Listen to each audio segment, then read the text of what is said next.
ದೇವಸ್ಥಾನ ಕಟ್ಟೋಕೆ ವಾಸದ ಮನೆ ಬಿಡುವಂತೆ ಆಗ್ರಹ. ಊರಿಗೆ ಊರೇ ಸೇರಿ ವಾಸದ ಮನೆಯನ್ನ ನಾಶ ಮಾಡಿದ ಗ್ರಾಮ. ಜಾಗಕ್ಕೆ ದಾಖಲೆ ಇಲ್ಲ ಅಂತ ಗ್ರಾಮಸ್ಥರ ಮೇಲೆ ತಿರುಗಿ ಬಿದ್ದ ಗ್ರಾಮಸ್ಥರು. ದಲಿತರಿಂದಲೇ ದಲಿತ ಕುಟುಂಬದ ಮೇಲೆ ಅಮಾನವೀಯ ದೌರ್ಜನ್ಯ. ತರೀಕೆರೆ ತಾಲೂಕಿನ ಎರೇಹಳ್ಳಿ ತಾಂಡ್ಯದಲ್ಲಿ ಘಟನೆ. ಮನೆಯ ಸಿಮೆಂಟ್ ಪಿಲ್ಲರ್ ಮುರಿದ ಹಾಕಿದ ಗ್ರಾಮದ ಮಹಿಳೆಯರು. 20 ವರ್ಷದಿಂದ ಅದೇ ಜಾಗದಲ್ಲಿ ವಾಸವಿದ್ದ ಕುಟುಂಬದಿಂದ ನ್ಯಾಯಾಲಯದ ಮೊರೆ. ನ್ಯಾಯಾಲಯದಿಂದ ಇಂಜೆಕ್ಷನ್ ಆರ್ಡರ್ ಇದ್ದರೂ ದಲಿತ ಕುಟುಂಬದ ಮನೆ ಧ್ವಂಸ. ದೇವಸ್ಥಾನದ ಹೆಸರಿನಲ್ಲಿ ಜಾಗ ಬಿಟ್ಟು ಕೊಡುವಂತೆ ಸ್ಥಳೀಯರಿಂದ ನಿರಂತರ ಕಿರುಕುಳ. ಯಥಾಸ್ಥಿತಿ ಕಾಪಾಡುವಂತೆ ಕೋರ್ಟ್ ಆದೇಶವಿದ್ದರೂ ಕಿಡಿಗೇಡಿಗಳ ಅಟ್ಟಹಾಸ. 30ಕ್ಕೂ ಹೆಚ್ಚು ಜನರ ಗುಂಪಿನಿಂದ ದಾಳಿ, ಮನೆಯ ಪಿಲ್ಲರ್ ನಾಶ. ಮಹಿಳೆ ಮೇಲೆ ಪುರುಷರ ಹಲ್ಲೆ, ಮಹಿಳೆಯ ಬಟ್ಟೆ ಹರಿದು ಅಸಭ್ಯ ವರ್ತನೆ ಆರೋಪ. ಪೊಲೀಸರು ಬಂದು ಹೋದ ಬಳಿಕವೂ ಟ್ರ್ಯಾಕ್ಟರ್ ಹರಿಸಿ ಮನೆ ನಾಶ. ಟ್ರ್ಯಾಕ್ಟರ್ ಹರಿಸಿದ್ರಿಂದ ಮನೆಯಲ್ಲಿದ್ದ ಗೃಹೋಪಯೋಗಿ ವಸ್ತುಗಳೆಲ್ಲ ನಾಶ. ಮನೆಯಿಲ್ಲದೆ ಪುಟ್ಟ ಮಕ್ಕಳೊಂದಿಗೆ ಮರದ ಕೆಳಗೆ ಆಶ್ರಯ ಪಡೆದ ಕುಟುಂಬ. ಕರವೇ ಪ್ರವೀಣ್ ಶೆಟ್ಟಿ ಬಣದ ಜಿಲ್ಲಾಧ್ಯಕ್ಷ ರಮೇಶ್ ಮೇಲೆ ದೌರ್ಜನ್ಯದ ಆರೋಪ. ತರೀಕೆರೆ ಪೊಲೀಸ್ ಠಾಣೆಯಲ್ಲಿ ಪ್ರಕರಣ ದಾಖಲು. ಚಿಕ್ಕಮಗಳೂರು ಜಿಲ್ಲೆ ತರೀಕೆರೆ ತಾಲೂಕು.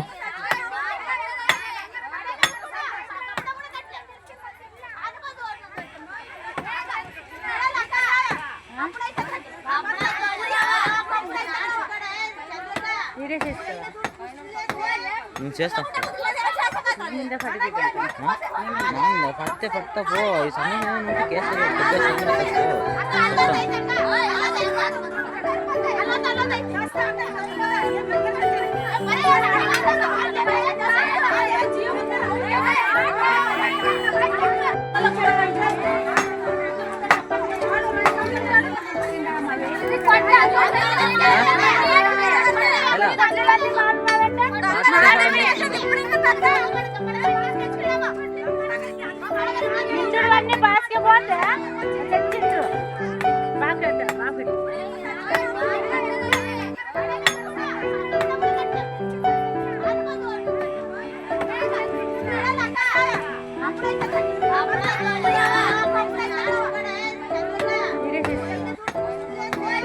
చేస్తాం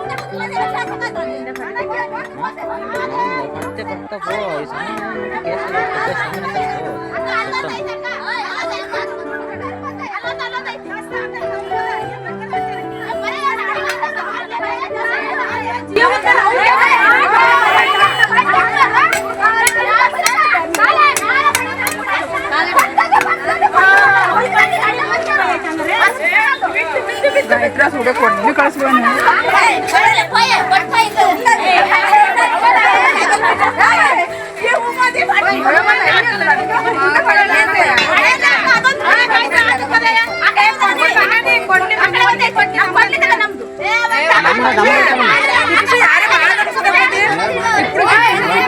మాదట కవి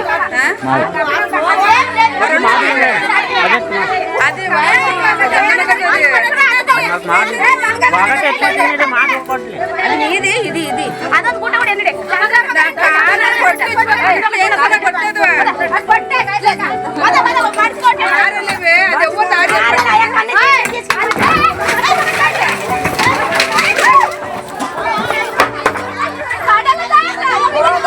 ನಮಸ್ಕಾರ. ನಿಮ್ಮ ಹೆಸರು? ರುದ್ರಮ್ಮ ಸರ್. ಏನ್ ಹೆಸರು? ರುದ್ರಮ್ಮ. ಅದೇ ಅಮ್ಮ, ನಿನ್ನೆ ಏನಾಯ್ತು ಇಲ್ಲಿ? ಇವಾಗ 21 ಸ್ವಲ್ಪ ಜೋರ ಮಾತಾಡಿ. 20 ವರ್ಷ ತನಕ ಇದೆ ಸರ್ ಇಲ್ಲಿ. 20 ವರ್ಷದಿಂದ ಇದ್ರು ಯಾರು ಏನು ತೊಂದರೆ ಕೊಟ್ಟಿರ್ಲಿಲ್ಲ. ಇವಾಗ 3 ವರ್ಷದಿಂದ ದೇವಸ್ಥಾನಕ್ಕೆ ಬಿಟ್ಕೊಡ್ರಿ, ನಾವು ದೇವಸ್ಥಾನ ಕಟ್ಟಬೇಕು, ನಿಮ್ಮ ಹೆಸರಲ್ಲಿ ಏನೂ ಆಗಿಲ್ಲ, ಅದ್ ಬಿಟ್ಕೊಡ್ರಿ ಅಂತ ಹಿಂಸೆ ಸರ್. ನಮ್ಗೆ ದಿವಸ ಕಿರುಕುಳ. ಆದ್ರೂ ಕೋರ್ಟಿಗೆ ಹಾಕಂದ್ರೆ ಸರ್ ನಾವು ಕೋರ್ಟಲ್ಲಿ ಹಾಕೊಂಡು ಇಂಜೆಕ್ಷನ್ ಆರ್ಡರ್ ಇದೆ. ಇಂಜೆಕ್ಷನ್ ಆರ್ಡರ್ ಇದ್ದು ಯಾರು ಇಲ್ಲಿ ಬರಂಗಿಲ್ಲ ತೀರ್ಮಾನ ಆಗೋವರೆಗೂ. ನೀವು ಏನು ಕಟ್ಟಂಗಿಲ್ಲ, ಅವರು ಯಾರು ಬಂದು ನಿಮ್ಗೆ ಏನು ಮಾಡಂಗಿಲ್ಲ. ಆದ್ರೆ ನಾವು ಊಟ ಎಲ್ಲ ಕೊಳ್ತೋಗಿದ್ವಲ್ಲ ಸರ್, ಅದಕ್ಕೆ ಜಡ್ಜ್ ಪರ್ಮಿಷನ್ ತಗೊಂಡು ಊಟ ಕೊಟ್ಕೊಂಡ್ವಿ ಅಷ್ಟೇ. 2 ಊಟ ಸಿಮೆಂಟ್ ಊಟ 4. ಮತ್ ನಮ್ ಜೀವ ಉಳಿಸ್ಕೋಬೇಕಲ್ಲ ಸರ್. ನಾವು ಜೀವ ಮಳೆಗಾಲ ಬರುತ್ತೆ ಅಂತ ಹೇಳ್ಬಿಟ್ಟು ಒಂದು ಅರ್ಜೆಂಟಿಗೆ ಒಂದು ಇದ್ ಮಾಡ್ತಾ ಇದ್ರಿ ನೀವು ತಾತ್ಕಾಲಿಕವಾಗಿ. ಮಕ್ಕಳು ಸತ್ತೋಗ್ಬಿಡ್ತಾರೆ 3 ಜನ ಮಕ್ಕಳು ನಮ್ಮಿಂದ ಅಂತ ಸಪಾಟಿಗೆ ಊಟ ಕೊಟ್ಟಿ ಸರ್ 4. ಅಷ್ಟರಲ್ಲಿ ಬಂದ್ಬಿಟ್ಟು 6 ಗಂಟೆ ಟೈಮಲ್ಲಿ ಎಲ್ಲರೂ ಗಂಡಸರೆಲ್ಲ ರೋಡಲ್ಲಿ ನಿಂತ್ಕೊಂಡು ಹೆಂಗಸರನ್ನ ಬಿಟ್ಟು ಮುಂದ್ಗಡೆ ಫಸ್ಟ್ ಗಂಡಸರು ಬಂದ್ರು 4-5 ಜನ ಬಂದ್ಬಿಟ್ಟು ನಾನು ನೋಡ್ದು ಎಳ್ದಾಕಿ ಸಾಮಾನೆಲ್ಲ ಬಿಸಾಕಿ ನಿಮ್ ಮನೆ ಏನ್ ಸಾಯಿಸ್ಬೇಕಂತ ಬೀಳಿಸ್ತಾ ಇದೀರಾ, ಇಷ್ಟಕ್ಕೊಂದ್ ಜನ ಸೇರಿ ಅಲ್ಲಾಡ್ಸಿ ಮನೆನೆಲ್ಲ ಕೀಳ್ತಾ ಇದೀರಲ್ಲ ಅಂದ್ರೆ ಸಾಯಿಸೇ ದೇವಸ್ಥಾನ ಕಟ್ತೀವಿ, ನೀವು ಒಳ್ಳೆ ಮಾತಲ್ಲಿ ಹೇಳಿದ್ರೆ ಬಿಟ್ಕೊಡೋದಿಲ್ಲ, ನಿಮ್ಗೆ ಸಾಯಿಸ್ಲೇಬೇಕು, ಸಾಯಿಸಿ ದೇವಸ್ಥಾನ ಕಟ್ಬೇಕಂತ ದೌರ್ಜನ್ಯ ಮಾಡಿದ್ರು ಸರ್. ನೀವು ಹೇಳಿದ್ರಿ ಅವ್ರಿಗೆ ಕೋರ್ಟ್ ಅಲ್ಲಿ ಇನ್ನೂ ನಡೀತಾ ಇದೆ ಹೇಳಿದ್ರು, ನಡೀತಾ ಇದೆ, ಇಂಜೆಕ್ಷನ್ ಆರ್ಡರ್ ಇದೆ, ಕೋರ್ಟ್ ತೀರ್ಮಾನ ನಿಮಗಾದ್ರೆ ನಿಮಗೆ ಬಿಟ್ಟು ಹೋಗ್ತೀವಿ, ನಮಗಾದ್ರೆ ನಾವಿರ್ತೀವಿ, ಇವಾಗ ಏನ್ ತೊಂದ್ರೆ ಮಾಡ್ಬೇಡ್ರಿ, ಮಕ್ಳಿದಾರೆ, ನಾನು ಊಟ ಕೊಟ್ಕೊಂತ ಇದೀನಿ, ನಾನೇನ್ ಫೌಂಡೇಶನ್ ಆಗ್ತಿಲ್ಲ, ಇಡ್ಲಿ ಆಗ್ತಿಲ್ಲ ಅಂತ ಅಷ್ಟು ಬಡ್ಕೊಂಡೆ, ಕಾಲಿಡ್ಕೊಂಡ್ರು ಕೇಳಿಲ್ಲ, ಕಾಲಾಗೆಲ್ಲ ಹೊಡೆದಿದ್ದಾರೆ, ಕೋಲಲ್ಲೆಲ್ಲ ಹೊಡೆದಿದ್ದಾರೆ, ಮತ್ ಗಂಡಸ್ರು ಹೊಡೆದಾದ್ಮೇಲೆ ಹೆಂಗಸ್ರು ಕೂದ್ಲಿಡ್ಕೊಂಡ್ ಎಳ್ದಾಡಿ ನನ್ ಬಟ್ಟೆ ಬರಿ ಎಲ್ಲ ಅರ್ಧಕ್ಕೆ ಹೊಡೆದಿದ್ದಾರೆ, ಕೈಯಲ್ಲಿ ಬಳೆ ಸಮೇತ ಇಲ್ಲ. ಇವಾಗ ಯಾರ್ಯಾರಿದ್ರು ಅಂತ ಏನಾದ್ರು ಹೆಸರುಗಳು ಗೊತ್ತಾ ಇದ್ರಲ್ಲಿ? ಹೆಸರು ಮೇಡಮ್ ಯಾರ್ಯಾರಿದ್ರು? ಸಿ ಕುಮಾರ್, ತಿಪ್ಪೇಶ ವನ್ನಭೋವಿ, ಸಿ ಕುಮಾರ ತಿಮ್ಮಭೋವಿ, ಮತ್ತೆ ಆಕಾಶ ತಿಮ್ಮಭೋವಿ, ಗಂಗಾಧರ ತಿಮ್ಮಭೋವಿ, ಅವರೆಲ್ಲ ಬಂದು ನನ್ನ ಎಳ್ದಾಡಿ ನಿಮಗೆ ಸುನಿಲ್ ಕುಮಾರ್ ಮಂಜಭೋವಿ,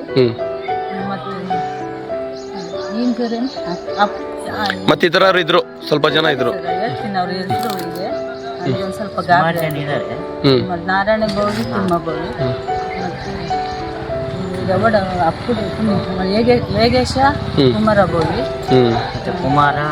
ರೇಣುಕುಮಾರ ತಿಮ್ಮಭೋವಿ, ಇಷ್ಟು ಜನನು ನನ್ನ ಮೇಲೆ ಹೊಡೆದು ಬಹಳ ಕೆಟ್ಟದಾಗಿ ಮಾತಾಡಿದ್ದಲ್ಲದೆ ಸಾಯಿಸಿ ಮಕ್ಕಳು, ನಾನು ನನ್ನ ಗಂಡನ ಮಕ್ಕಳನ್ನ ಎಲ್ಲರನ್ನೂ ಸಮಾಜ ಇಲ್ಲೇ ಮಾಡಿ ದೇವಸ್ಥಾನನೇ ಅದ್ರ ಮೇಲೆನೆ ಕಟ್ತೀವಿ ಅಂತ ಭಾಳ ಇದು ಮಾಡಿದ್ರು. ಆಮೇಲೆ ಕೇಸ್ ಆಗ್ತಿತ್ತೆ, 121ಗೆ ಫೋನ್ ಮಾಡಿದ್ವಿ ಸರ್, ಪೊಲೀಸರು ಬರೋಷ್ಟರಲ್ಲಿ ಹೆಂಗಸ್ರ ಮುಂದೆ ಬಿಟ್ಬಿಟ್ಟು ಅವ್ರು ಆಚೆ ಹೋಗ್ಬಿಟ್ರು ರೋಡಿಗೆ, ಹೆಂಗಸ್ರು ಮಾತ್ರ ಬಿಟ್ಬಿಟ್ರು, ಪೊಲೀಸರು ಬಂದು ಅರ್ಧ ಗಂಟೆ ನಿಂತ್ಕೊಂಡ್ರು, ಅವ್ರು ಹೇಳಿದ್ರು ಸಮೇತ ಅವ್ರು ನಿಲ್ಲಿಸ್ಲಿಲ್ಲ, ಅವ್ರು ಇಳಿದು ಬರಲಿಲ್ಲ, ಅದ್ರಲ್ಲೇ ಕುತ್ಕೊಂಡು ಇದು ಮಾಡಿದ್ರು, ಜೋರ್ ಮಾಡಿದ್ರು. ಅವರು ಇದೆಲ್ಲ ಮಾಡ್ಬೇಡ್ರಿ ಅಂತ ಹೇಳಿ ಹೋದ್ರು, ಮತ್ತೆ ಅವ್ರು ಹೋಗಿದ ತಕ್ಷಣ ಮತ್ತೆ ಫಸ್ಟಿಗೆ ಹೇಳಿದ್ರು, ಅವ್ರು ಹೇಳಿದ್ಮೇಲೆ ಮತ್ತೆ ಅವ್ರು ಆ ಕಡೆ ಹೋಗಿದ ತಕ್ಷಣ ಮತ್ತೆ ಹಿಂಗ್ ಮಾಡಿದ್ರು. ಅರ್ಧ ಬರ್ದ ಇತ್ತು ಸರ್, ಸ್ವಲ್ಪ ಕಿತ್ತಿದ್ರಲ್ಲ ಇನ್ನೊಂದ್ ಸ್ವಲ್ಪ ಇತ್ತು, ಅವ್ರು ಹೇಳೋದ್ರು ಮತ್ತು ಎಲ್ಲ ಬಂದು ನೀವು ಕಂಪ್ಲೇಂಟ್ ಕೊಡಕ್ ಸ್ಟೇಷನ್ ಹೋದಾಗ ಮತ್ತೆ ಬಂದು ಎಲ್ಲ ಬೀಳ್ಸಿ ಹೋಗಿದ್ದಾರೆ. ಕೊಡಕ್ ಸ್ಟೇಷನ್ಗೆ ಹೋದ್ವಿ, ಅವಾಗ ಟ್ಯಾಕ್ಟ್ರಿ ತಗೊಂಡ್ಬಂದು ಎಲ್ಲ ಹಗ್ಗ ಕಟ್ಟಿ ಎಲ್ಲ ಸೇರಿ, ಟ್ಯಾಕ್ಟ್ರಿನೂ ಸೇರಿ ಬೀರು, ಟಿವಿ, ಮನೆಗೆ ಏನು ಸಾಮಾನು ಇಲ್ಲ ಸರ್, ಅಕ್ಕಿ ಬೇಳೆ ಏನೇನಿಲ್ಲ, ಎಲ್ಲ ಪುಡಿ ಎಬ್ಬರಿಸಿ ಟ್ಯಾಕ್ಟ್ರಿ ತಗೊಂಡ್ಬಂದು ಎಲ್ಲ ಧ್ವಂಸ ಮಾಡ್ಬಿಟ್ಟಿದ್ದಾರೆ ಸರ್. ಇವಾಗ ನಿಮ್ಗೆ ಇರೋಕ್ಕೂ ಜಾಗ ಇಲ್ಲ, ಇಲ್ಲಿ ಇರೋಕ್ಕೂ ಜಾಗ ಇಲ್ಲ. ನಿನ್ನೆ ಬೆಳಿಗ್ಗೆ ಊಟ ಮಾಡಿದ್ ಸರ್, 3 ಮಕ್ಕಳು, ನಾವು ಎಲ್ಲ ಇಲ್ಲಿ ಏನು ಅಡುಗೆ ಮಾಡೋಕ್ಕೂ ಆಗ್ತಿಲ್ಲ, ಇರೋಕ್ಕೆ ಜಾಗ ಇಲ್ಲ, ನಿಲ್ಲಕ್ಕೂ ಜಾಗ ಇಲ್ಲ, ಮರದ ಕೆಳಗೆ ದಿನ ಮಾಡ್ತಿದ್ದೀವಿ ಸರ್ ಇವತ್ತು ಮಕ್ಕಳು ಮರ ಎಲ್ಲ. ಅಣ್ಣ ನಿಮ್ಮ ಹೆಸರು? ಈ ಥರದಂಡ ನೀವು ಅವ್ರ ಹಸ್ಬೆಂಡಾ? ಆಯ್ತು.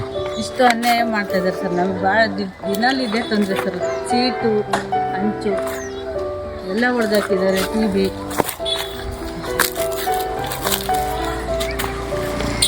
ಇಷ್ಟು ಮಾಡಿದಾರಲ್ಲ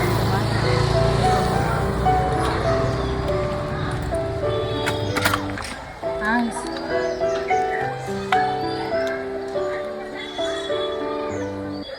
ಏನೆಲ್ಲ ಇದು ಮಾಡ್ತಾ ಇದಾರಲ್ಲ, ಇದಕ್ಕೆ ಯಾರಾದ್ರೂ ಕುಮ್ಮಕ್ಕಿದೆಯಾ? ಸರ್, ಒಬ್ರು ಕುಮ್ಮಕ್ಕಿದ್ದಾರೆ, ಅದು ರಕ್ಷಣೆ ವೇದಿಕೆ ಎಲ್ಲರಿಗೂ ಒಳ್ಳೇದ್ ಮಾಡಕ್ ರಕ್ಷಣೆ ಕೊಡಕ್ ಇರೋದು ಅಂತ ರಕ್ಷಣೆ ವೇದಿಕೆಯಲ್ಲಿ ಇದ್ಕೊಂಡು ಅವರು ಜಿಲ್ಲಾಧ್ಯಕ್ಷರಂತೆ, ಅವರು ಕುಮ್ಮಕ್ ಕೊಟ್ಟಿರೋದು. ಅವ್ರ ಹೆಸರು ರಮೇಶ್ ಅಂತ ಸರ್.